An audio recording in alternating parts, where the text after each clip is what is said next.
I'm Reverend Phil, and I'm your host for Words of the Prophets. Where are our prophets now?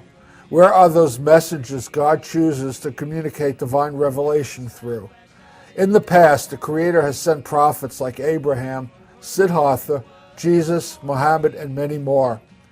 Maybe our higher power has switched tactics since we reinterpret God's words as soon as the Creator's prophets leave us.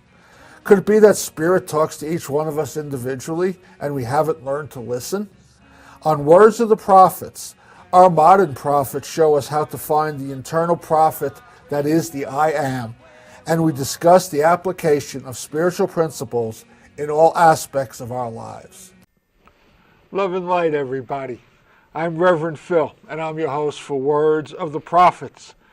Today my guest is Megan White, who is a resident of the Lama Foundation and its current coordinator.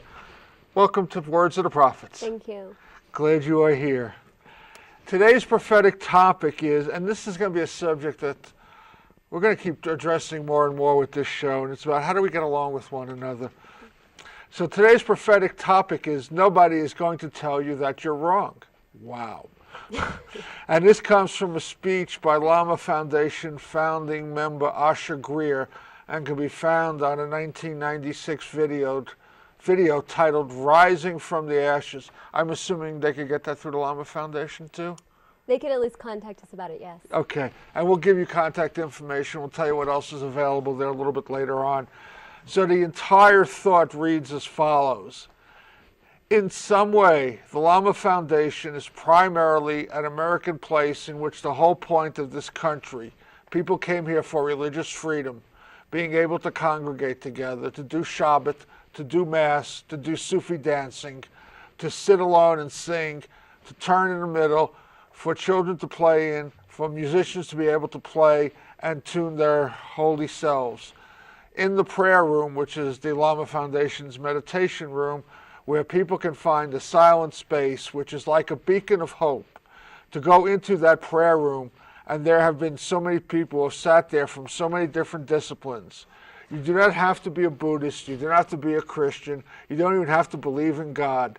But you can go into this room that has been silent and had a candle burning for 25 years, and you can feel that these are safe places in the world in which nobody's going to tell you that you're wrong.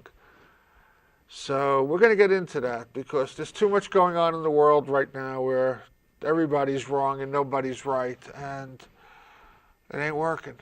But maybe we can learn something from the Lama Foundation how to make it work.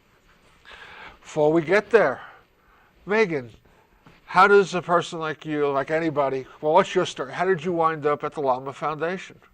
What path led you there? Sure. Well, Lama Foundation is about 25 miles north of Taos. And actually Santa Fe was one step to get there. I lived in Santa Fe for a while and moved to the area of Lama. There was a village there of Lama that Lama Foundation is in. And I moved there to become a teacher. And that was teacher of what? A middle school teacher at a charter school. Okay. As I was a teacher, I heard about Lama Foundation and started visiting. I went up for Friday Shabbats while I was teaching, and as it became closer to the summer, I thought that I might want to move to Lama Foundation and become a resident. I had long wanted to live in community and wanted to deepen my own spiritual practice and spiritual path. And years of prayer in this direction really showed me that Lama Foundation came into my life probably just at the right time for those long-held desires. So do you think you wound up in the town and the village of Lama by accident? It certainly didn't end up by accident. It became very meaningful to be there. The town itself is a very special place where community is very strong and people really work together. And then the foundation itself being there was a miracle. And I really felt like it was a place that I was meant to be. So how long have you been there? I've been in Lama for 2 years and at Lama Foundation for 1.5 years. What was your spiritual practices that you were looking to enhance? Yeah, I grew up in a moderate Baptist family. My dad was even a pastor when I was a kid. He became a social worker after that. But religion was a very big part of our life. We went to church maybe 3 times a week.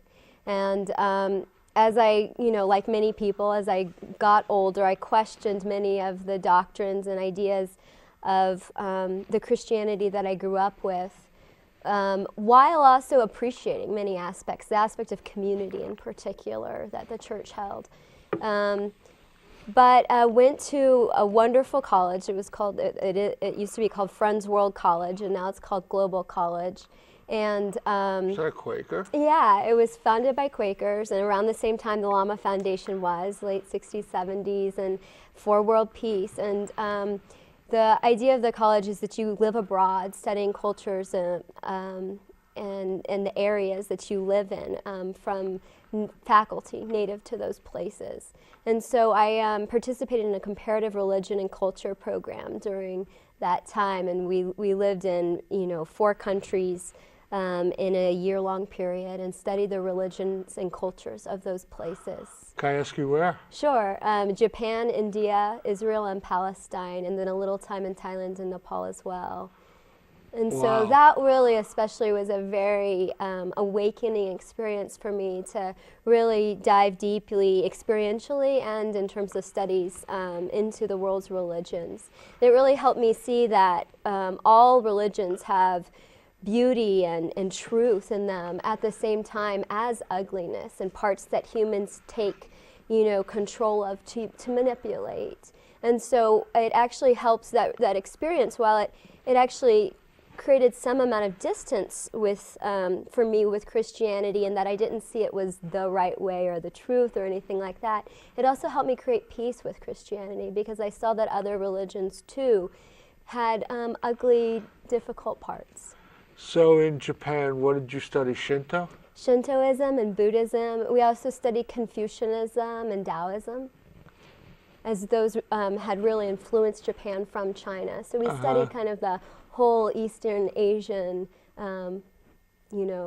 set of religious and spiritual. That must have been a fascinating study. It was. It was an amazing experience. And then you went to India.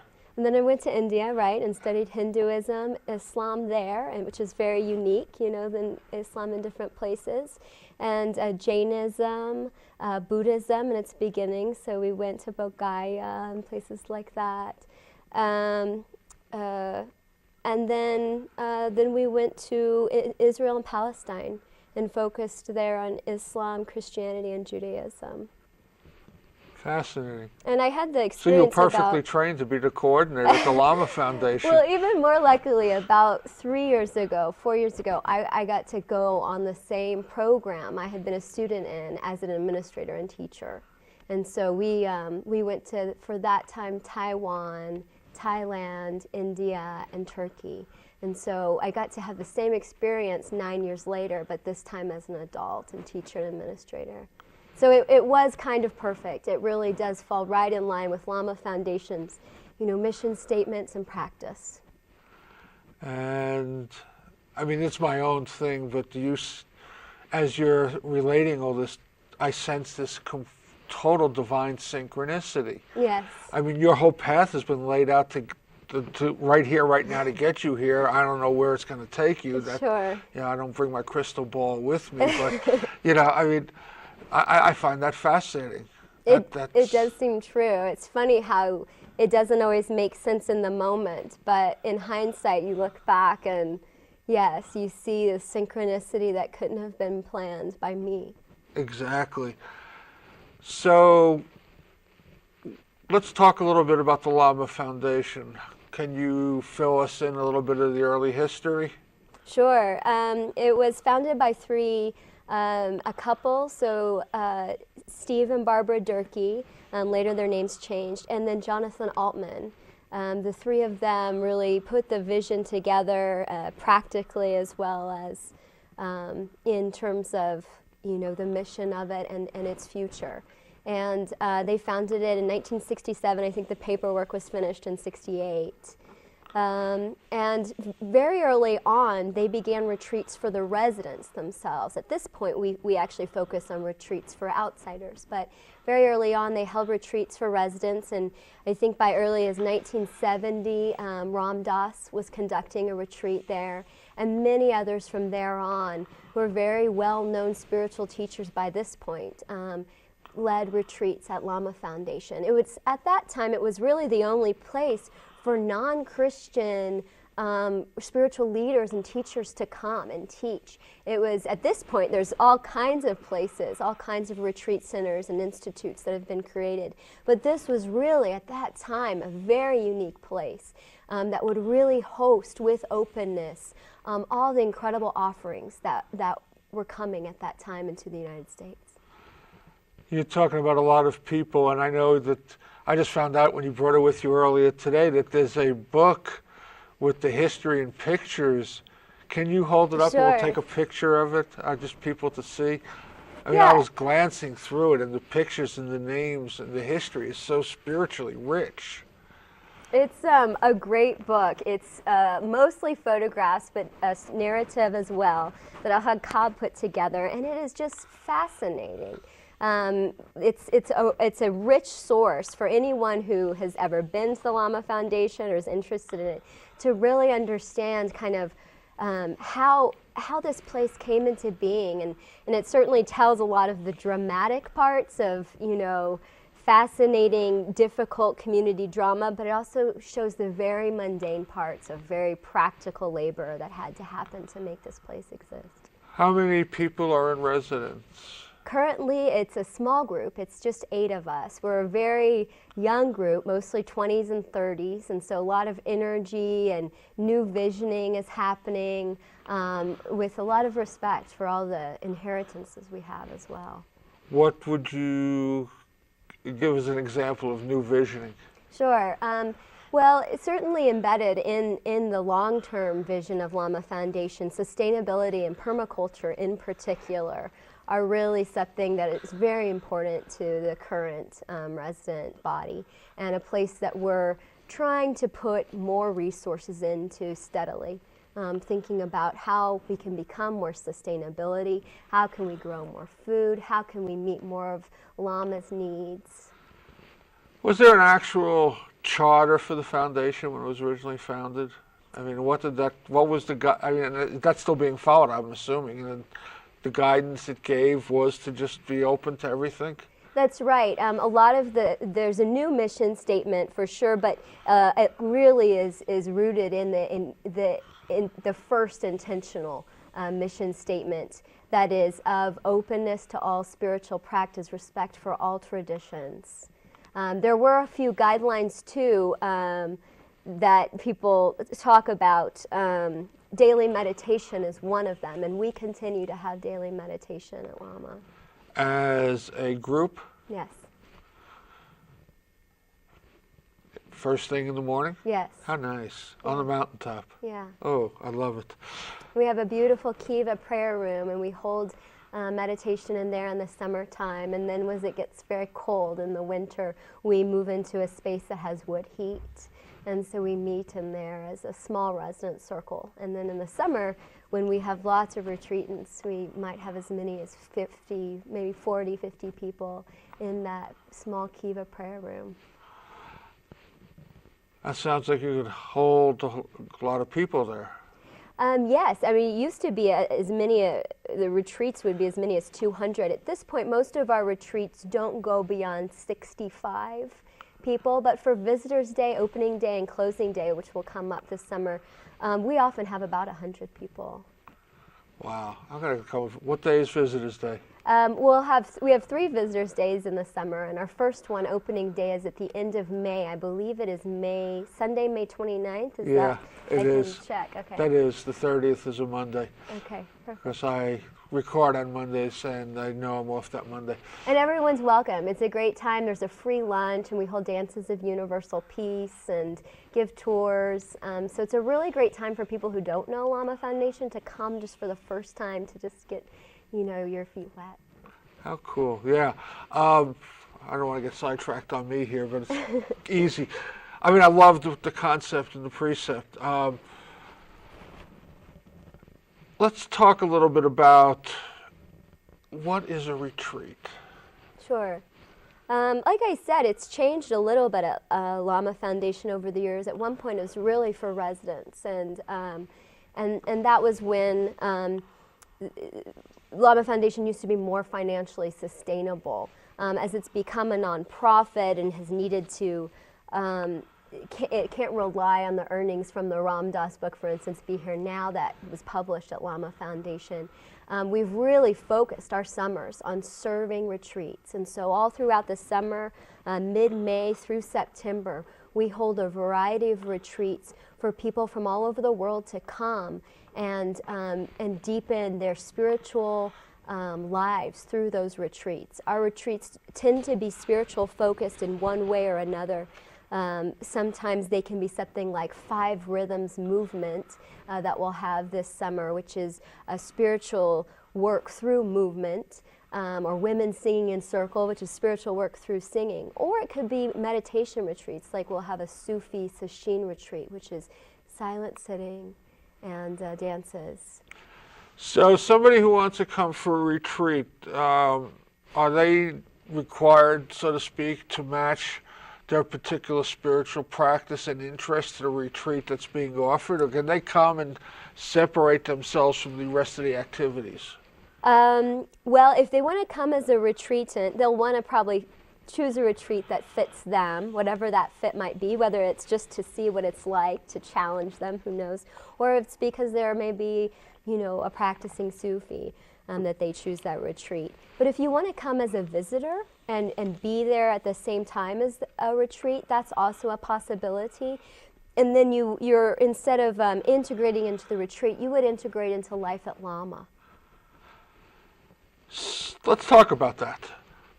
How does, you know, a person comes on a retreat, so are they then becoming part of everything that happens there, the maintenance, the food preparation, or is that done for them? That's done for them. So if you come as a retreatant, you get everything taken care of for you, 3 great vegetarian meals per day, and wonderful hot showers, whether it's in our beautiful bathhouse or in the solar showers. If you come as a summer steward, which is someone who comes to Lama for the summer to serve and work, then you would join the residents like me, and you would be serving those retreatants, creating beautiful spaces for them, creating delicious meals for them, working behind the scenes in different capacities. And yet you get to take part of all the spiritual practices and the activities. Yeah, so there are spiritual practices and structures that happen regardless of whether we have a retreat or not. And those are the Lama Foundation. So every day we have sit, no matter what's happening in terms of the retreat. Every Friday we have a Shabbat service. Most Thursdays we have a Sufi Zikr service.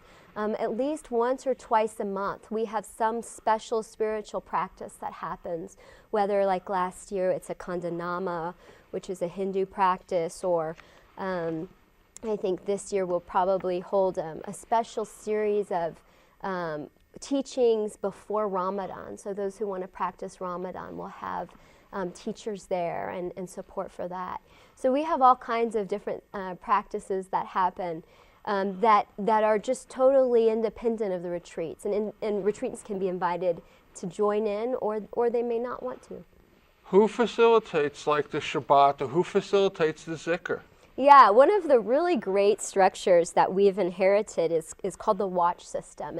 And this is one of those ways that we help pass power throughout the resident body, so that everyone is empowered to learn and grow and lead spiritual practices, and so that that no one really, no one's one practice or spiritual tradition dominates. And so every 2 weeks with the moon cycle, the watch is what it's called, changes. And whoever is holding the watch holds this daily sits, holds the Shabbat, facilitates that, and either facilitates or finds a teacher to facilitate the Sufi Zikr, along with all the other practices that might happen. And so it's a resident unless they get a guest leader. Okay. Good. I mean, you've got me focused in on something that at least I'm interested in. I don't know about anybody else watching. One of my teachers is a Sufi saint. He comes from he's like, his title is saint, and he's part of the Naqshbandi Sufi sect. And I've been in a number of zikrs with him. And to me, the power of the zikr is to be there as this man is chanting. And if those of you who don't know, zikr is the chanting and praising God. And it's a repetition of certain phrases in a variety of sequences that you go through. And the short version is like a half hour, 45 minutes. The long version is like 2 hours. So I'm just curious, because to me the power was just the vibration that this man put out in chanting and leading the chant. So, you know, I don't want to have anybody not show up at your zikr because of it, but I was just curious, how does that made manifest, so to speak? How is it made manifest? Well, how does a person lead a zikr who's not? So you would only lead it if you have experience, and some of our residents do. But if you don't have experience in your watch, then you would have a guest come and lead it. And there are many guests in Taos that are in the Sufi order and can lead zikrs very well. And we're good friends with many of them. And so we have friends from Surya Krishna Das who come up and lead zikrs if one of our residents doesn't lead it. And yes, it's much like you described. Another part of it is it's often holding hands or in a circle of some sort, whether you're sitting or you're joining hands. And so it's very meditative in the way that like sitting on a meditation cushion is by yourself, but it's also very communal because you're often either holding hands or you're in a circle doing this with each other and trying to be in tune with each other while this is happening. And so it's a very interesting practice in that way of both the communal part but also the very deep personal part. I love it. There's a lot of names you threw out earlier, a lot of people who are spiritual influences. You talk about Ram Dass as one of them. Could you elaborate a little bit more on his involvement with the early foundation, his involvement with the current foundation? Is he somebody that somebody went there would wind up seeing now? No, not anymore.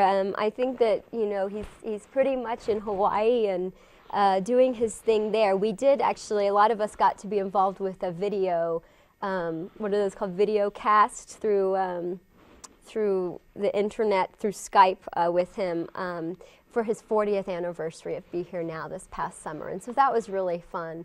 But he had a great amount of involvement in the early days. As I understand it, two of the founders, Steve and Barbara Durkee, were good friends with him before they came to found Lama Foundation. And once he came back from India, he came to Lama Foundation to be with them and help the development of the foundation.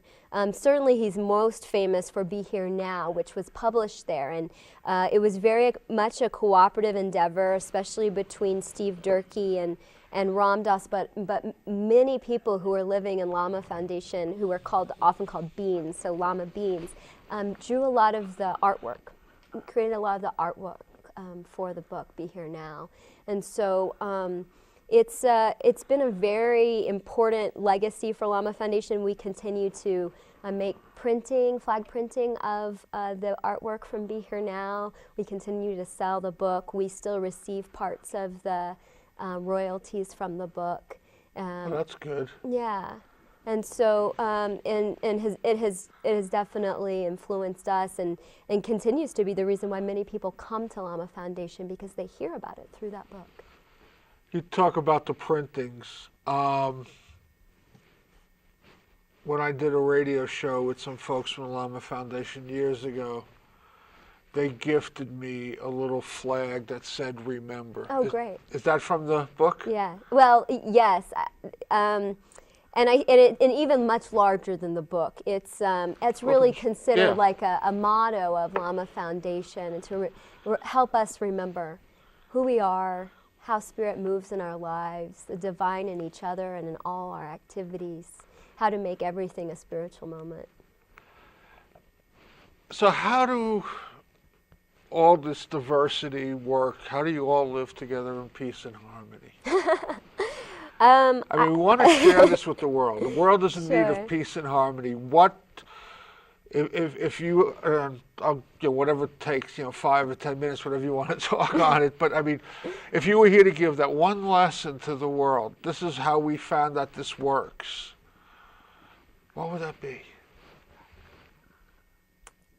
I mean, a simple answer is to say that when there's not peace and harmony, we talk about it and we work through it.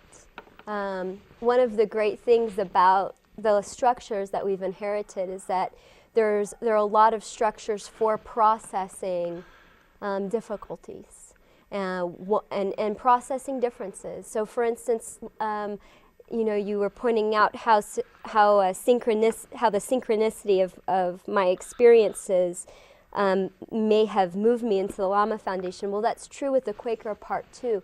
Lama Foundation uses consensus like Quakers do. And so in all of our decisions, we use the model of consensus, saying that efficiency of time is not as important as a full processing of difficulties, of differences, of disagreements, so that we actually take the time to make sure we all have full 100% buy-in, that this is the right decision for the community as far as we can tell. We take the time to get there instead of saving the time. So it's not about majority rules. Right. It's about 100% consensus. And if we don't have it in this 2-hour time period we have for the business meeting, then we wait till the next business meeting. So no action is taken until that consensus is reached. That's right.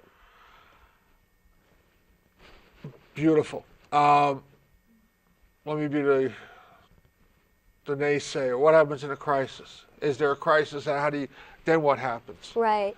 And crises are rare. True crises are rare. Maybe there can be a crisis in your emotions or in your personal landscape, but bingo, yes. Yeah, but a real crisis is very rare, and so we actually try to talk about those in advance. Any crises that we actually see as a community could be one we try to create plans for in advance. And if a crisis happens, a fire, a medical emergency, then of course the appropriate person who has guardianship over that crisis, whether it's the first aid guardian or the coordinator or the person who has the guardianship of fire marshal, then they are empowered to act without coming to the circle. Beautiful. It's interesting. I work as a counselor, and I counsel. I use a little bit of, I have a state license, but I'm also a minister, and I use more spiritual than I do therapeutic, because I don't believe in the therapeutic much. And we'll talk about crisis. I'll sit down with a couple and we talk about this. If one person wins, you've both lost. Yeah. And they look at me, and my basic response is, if you're not doing open heart surgery or brain surgery, there's probably nothing you're going to run into that has to have an answer right away. And so that's the basis of what you're doing up there.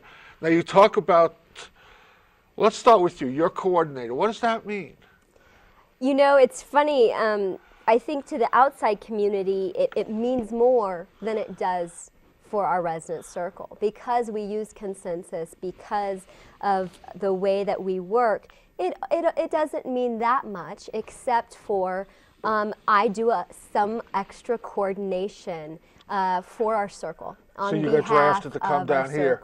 Right, things like that. I also, because with the outside community, it can be quite helpful to have a single representative instead of having to talk to 8 people every time. I tend to be the person who represents the circle to the outside community and represents the outside community back to the circle.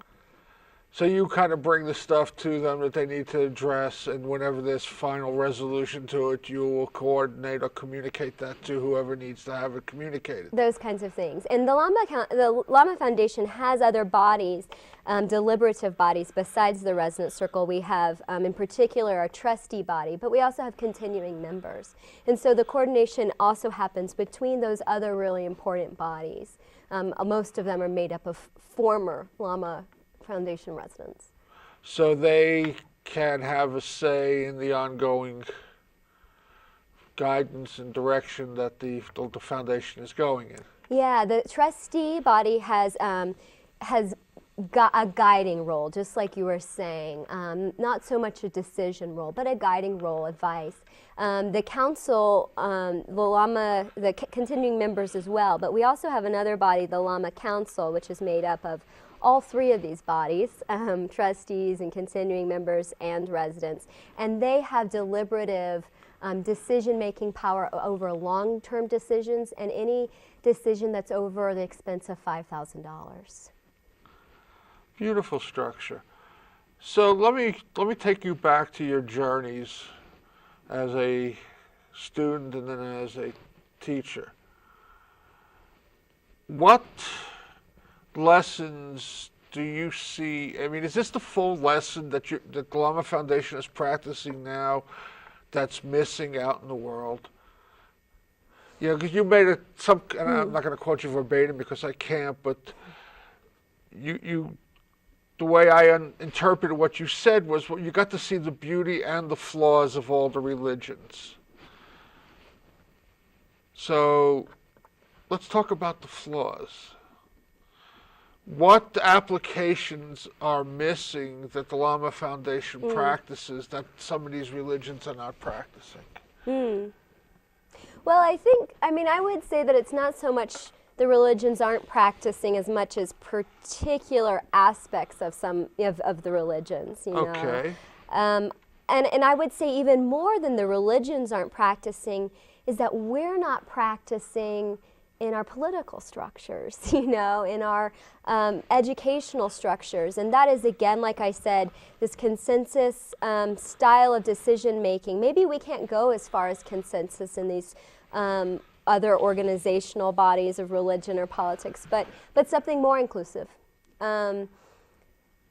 So it's taking the time to really make decisions in a fully deliberative way that includes all people's ideas, disagreements, differences, concerns. But the other thing that is unique to Lama Foundation is really taking the time to listen to each other's heart processings. And so the first thing I talked about is the kind of the practical processing.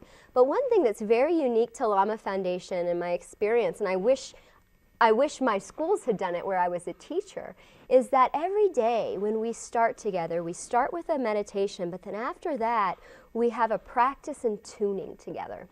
And so that's an hour-long period where we begin with a 15, 20-minute practice. Explain that. So a practice is something that the watch leads. It might be a Sufi dance. It could be a foot washing ceremony. It could be a communicative practice, learning nonviolent communication a little bit together for 15 minutes. So it's some kind of practice that brings us into spirit and brings us into community. And then after that, we have tunings. And so there's a practical tuning. But before that is what we call a heart tuning.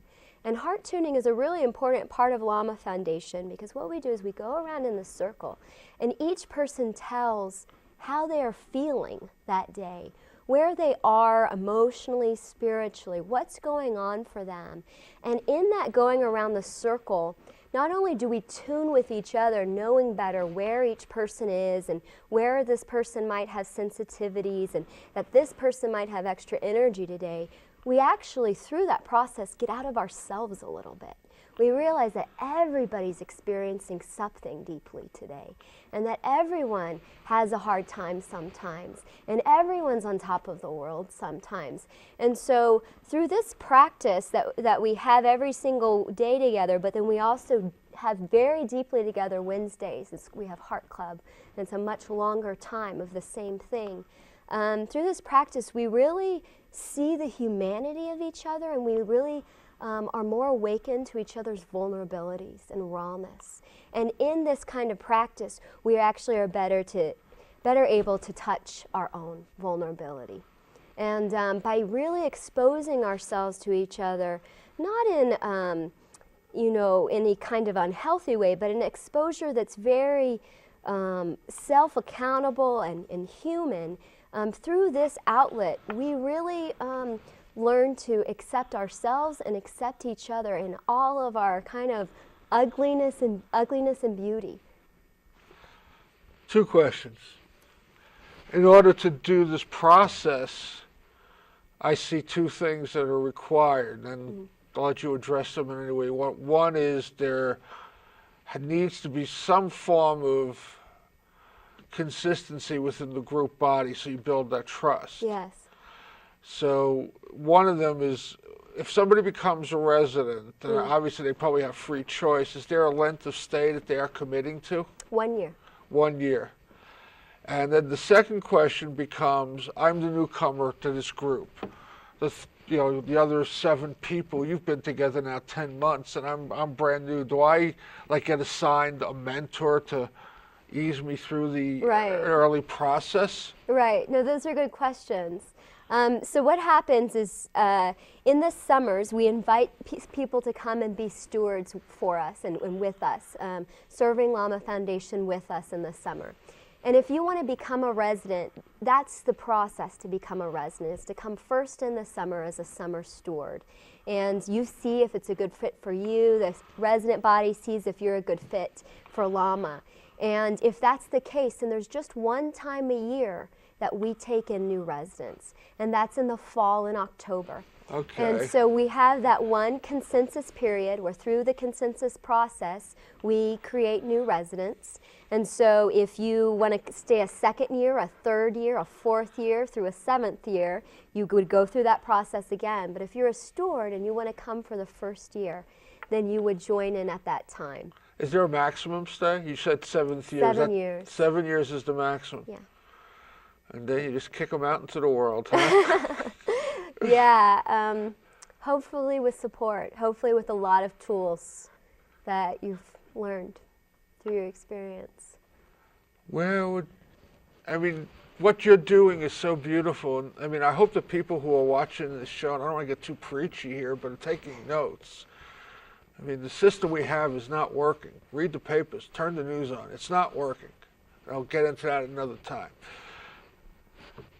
Where do people go after they've been immersed in such beautiful spiritual practice to go out in the world? I mean, to me, that would be like, I'm not going. I mean, Sure. Yeah, that's a very good question. The time limit actually came later in Lama Foundation's history, and some people even today question whether we should have that 7-year limit. Some people think maybe we should stop that time limit and let people stay much longer. So who knows, maybe in the future that will change again. But I think for now, it has helped with making sure that no certain person or group of people gains a lot of power or become something like gurus or teachers. One of the interesting things about Lama Foundation is there's no teacher. The resident circle, because it's egalitarian, we serve as teachers to each other. Through our community processes, through this very deep experience of living together, we really become mirrors to each other, reflecting each other's work, where we still have work to do to kind of smooth our rough edges and work on our egos. And so as a result, the 7-year time limit can be very helpful in at least one perspective. Where people go after they leave Lama is definitely just a host of answers. We have a lot of people who stayed in Taos and became artists or became cooks for retreat centers in California. We have many people who became spiritual leaders of some sort or another, whether it's for churches or for the Islamic community in Taos. We have people who've gone on and become teachers, activists, writers, So, just the whole gamut. Now, the question isn't so much what they do, but how do they do it? Do they do it any differently than they would have if they hadn't gone to the Lama Foundation? And I hope that they do that differently. I hope the how is unique. They bring heart tunings, they bring practices, they bring intention setting before their task. And I think a lot of Lama beings, as we call them, have done that. They've taken practices that they've learned from Lama Foundation all across the world. Is there any such thing as like Lama satellite groups? Right. I mean, good question. People, Yeah. They settle in communities and they're not near Taos, and they find a few people. I mean, it doesn't work the same way, but I just spent Saturday at a workshop in Albuquerque. It was put on by the Association for Research and Enlightenment, which is the Edgar Casey Foundation that manages his readings and everything else that comes out of that. And they have groups all over the country, all over the world. A lot of them are based upon his teaching.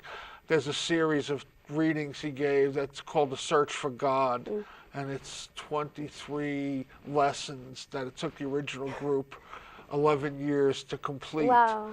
But I mean, I'm getting off the track here, but I'm just using that as an example. Sure. That, I mean, you folks have got such a beautiful method, and it's like people are leaving, you would think, they may want to connect with others and then reconnect back again. Is any like that happening? It does happen, and it probably could happen more, but at least to the degree that it does is that we have, one is to become a continuing member, to become a trustee, and that's definitely one thing that happens. And so if you really want to stay engaged, you can join those kinds of bodies. Another thing that happens is they come to Lama. We have former residents who come back to Lama in the summer as summer stewards and might stay for 2 weeks to months and help support Lama. Then we also have, as you pointed out, in Taos and Santa Fe, we have groups. And they're very close, even though it's informal and they're not creating the kind of satellite groups that are very formal that you're talking about. They're very close. Many people continue to have very close relationships, even though they haven't lived together for 15 years. As you go out farther, like the Bay Area and California, there are groups. And so it's really just in the places where there are enough Lama beings that you can create a group. Most of those groups are informal and not as, structured as maybe you're hinting at. Yeah, it's interesting. It's almost like to take the changes that you're talking about, not you're talking about, but the way the Lama Foundation functions.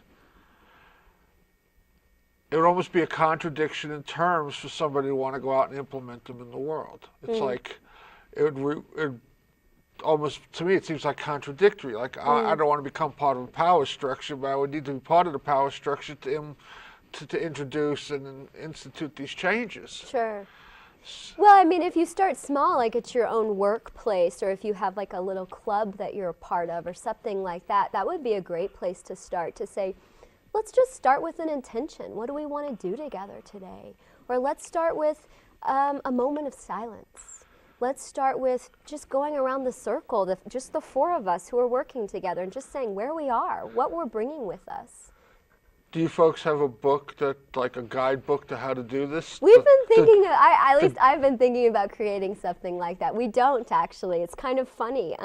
Even though the structures are so successful, making us one of the only lasting intentional communities from that time period, even though the structures are so successful that they've done that, there hasn't really been much published about why it's been so successful in terms of those structures. And so it's definitely, again, you asked about the future visions, and that might be one of them, is not only sustainability in terms of material sustainability, but in terms of community sustainability. What's happening at Lama Foundation that makes it a sustainable community over 40 years? And these structures are a huge part of it. Yeah, how do we do this? Right. I mean, a basic how-to book with some questions and answers. Sure. I mean, it is so needed. Yes. I mean, it's like, we're again, I don't want to get into the current, I read minimal newspaper and look at, but I can't avoid it. It's out there and I see it and I'm like,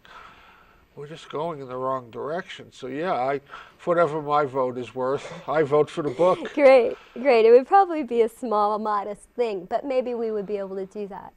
It would be a wonderful thing, a work for us, I think, even.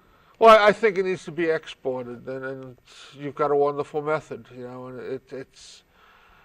There are a few places out there that sort of have that method, but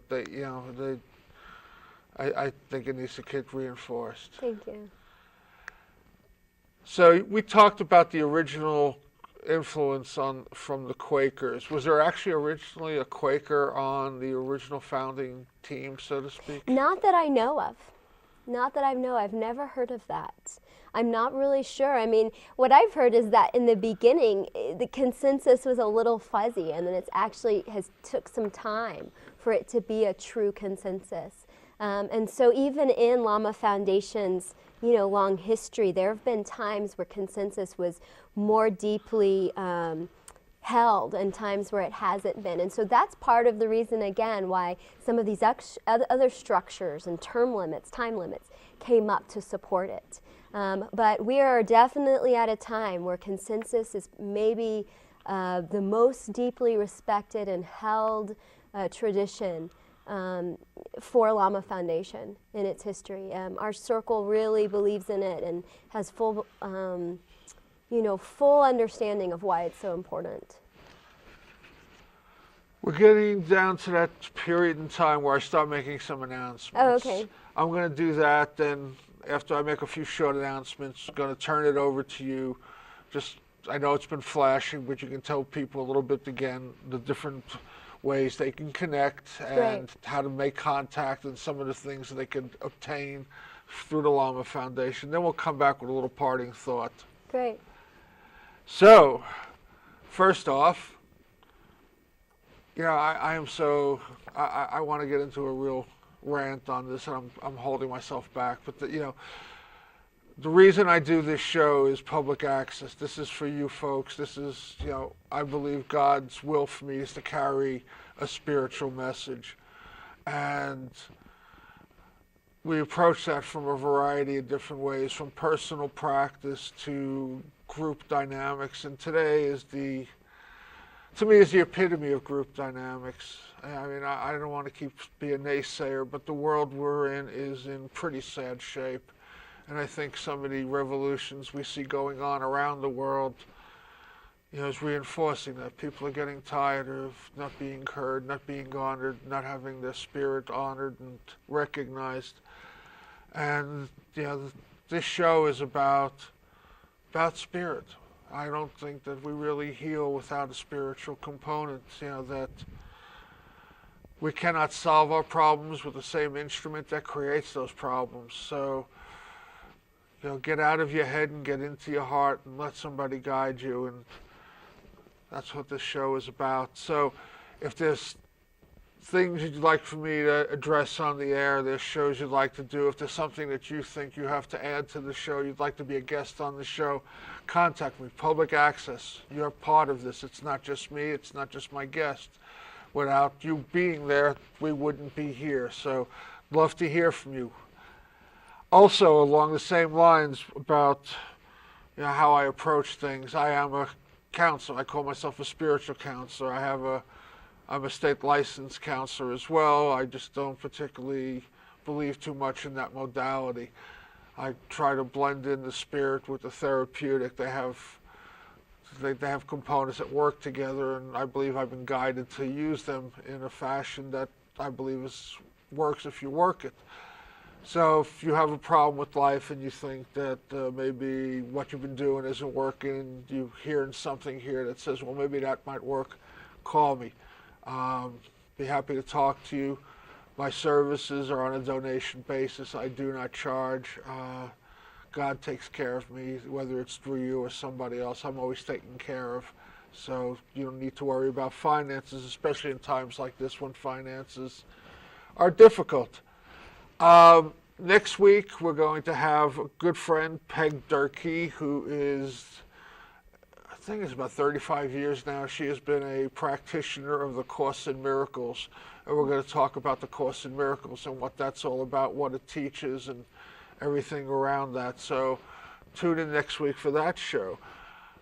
And I think oh no, I didn't. Give me a second. I almost forgot. And then they would have slapped me silly.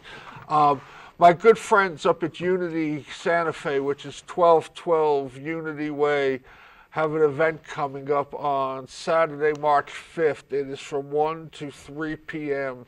and it's called Victory Gardening with Mary Ruth and Kathy Urista. And that's Yurista, because I butcher names. I thought I ought to spell it. Thank you for having a simple name. Learn all the basics to get started growing your own food. It's on a love offering basis. If you want to find out more about it, Nancy Holtzman is your contact person, and her phone number is 989-4433. So, I turn it over to you now. Without talking about money, because we can't do that on this show, let the folks who are watching know, again, the services you offer and how they can connect to you and find out about those services, and or your bookstore or whatever else there is. Okay, great. Yeah, you're welcome to visit us at Lama Foundation. We will be opening this coming May. We'll have opening day, as I said, Sunday, May 29th. This is a summer brochure that we could mail to you if you're interested in learning about any of the retreats that we have this coming summer. Or should I hold it up? Sure. We have a land internship. That's an internship with our permaculturalists coming this summer. We as well have a summer steward program. We always offer a really special opportunity of hermitages where you can stay by yourself in a beautiful small space, and we bring up food and other items that you might need. And it's an incredible time for spiritual practice and individual growth. It's like a yurt on top of a mountain. And it's beautiful. It is. They're really incredible little spaces. And so if you're interested in a hermitage, if you're interested in a retreat as well, feel free to contact us, lamafoundation.org, info@lamafoundation.org, and 575-586-1269. And my name is Megan. If you'd like to ask for me in particular, if something from this show came up for you, feel free. I know you've touched on it, but just so people, what you just said, could you give a little bit more explanation? What is a summer steward? Sure.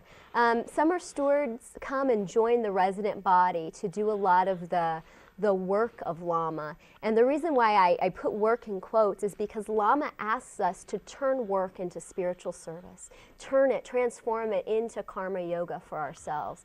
And so that we actually use it as a tool for our spiritual growth and development. And so you come and you join in all of those practices that we talked about, all of those structures that we talked about, heart clubs and heart tunings and daily sits, zikrs and shabbats. You're welcome to come and join in all those, as well as the service.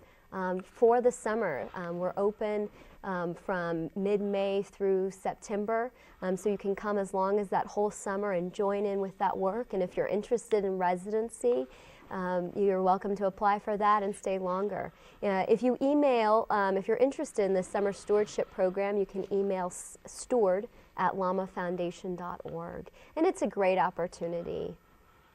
So you have 8 residents now. Can you expand that outward? I mean, if like you get a half a dozen people, can you go to 14? We could go to 14. We couldn't go a lot higher than 14. Probably this year, but if in time that's what is asked of Lama Foundation, that its resident circle gets larger and larger, we will be able to accommodate that slowly over the period of years by creating more housing for residents, etc. But by next year, if 6 people out there want to join us, feel free. And the hermitages, you have 2, I believe? That's right. Yes. Beautiful mountaintop, Yeah. We have the Maqbara, which is by Saint Murshid Sam's site, and then we also have a bear, which is more like a womb-like hermitage that's more deeply into the forest, with also a beautiful window view. Yeah, I tried to. At one point, my wife and I were going to do that, and then we couldn't find an opening that fit our schedule. We're going to have to look at that again Try this again, year. yeah. Yes, It'd be great. going to have to. I like the. I'm more of the hermit than anything else. My wife and I get away and just do our practices and just be, which is. But yeah, we got about 2 minutes left, Okay. and I just would like to. I don't know if you could add anything to it. I'm just throwing it out at you. Herman Rednick was one of the spiritual guides to your foundation. Can you just tell the people in like a minute and change who he was? Oh, he was an amazing artist and holder of the idea of Christ consciousness and spiritual teacher. He had groups that came to visit him at least once a week in El Rito, north of Lama, that studied with him, and he taught. He helped guide the founders in what piece of land that Lama Foundation should be on, and in the first 3 tenets of Lama, daily sit, fidelity in marriage, and no drugs or alcohol, were the 3 pillars that he offered to the beginning Lama beings. Beautiful. The reason I am so connected to him, and I don't want to get into the whole long story, but at the end of this show, there'll be a graphic. It's a Herman Rednick painting. I see. And there's also periodically on the station a promo for this show, which is another Herman Rednick graphic. Wonderful. Do you know Jane Lippman?